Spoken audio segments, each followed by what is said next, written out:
Unang gabi dito sa Ho Chi Minh. Tama? Hindi pa pala, be. Second floor pa lang pala. Sorry. Yes, going. Namali tayo, guys. Second floor pa lang pala. Unang araw sa Vietnam, guys.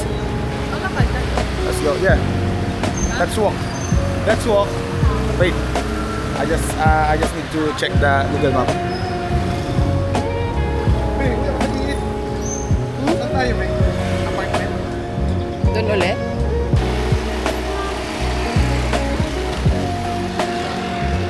Guys, pag nandito ka sa Vietnam. So guys, papunta kami ng cafe apartment. Unang gabi namin dito sa Vietnam. Isang na-observe namin, walang disiplina sa kalsada, guys.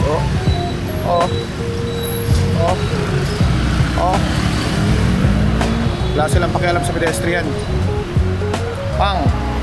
Kaya bawat tatawid ka rito, buwis buhay. Buwis buhay ang pagtatawid. Ay, talaga ka. So far, so good naman. Pinunta namin kaninang umaga. Kaso hindi kami nakapag-vlog eh. So ito lang. Ito lang. Oh. Ay, talaga ka. Wala. Yung cafe apartment daw, mas maganda daw siya pag gabi. So, kanina galing kami doon. So, check natin kung mas maganda siya sa gabi.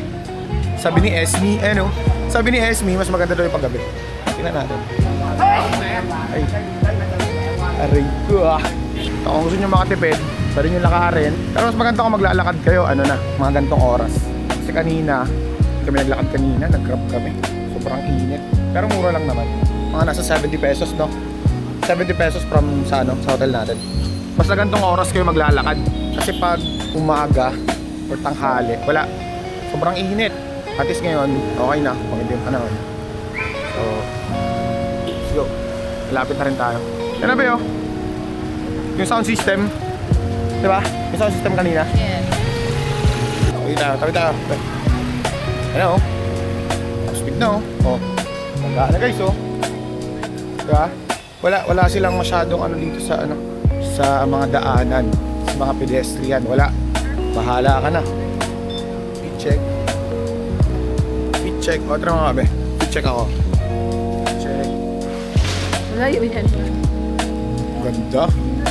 Ayun o. Parang dito sa part na to, para siyang BGC vibe lang. Ayun o. Yung ilaw niya, yung vibe, yung mga building, parang kang nasa Makati lang eh. Kaka-vlog mo niya, maligis kinang doon ka. I don't think so.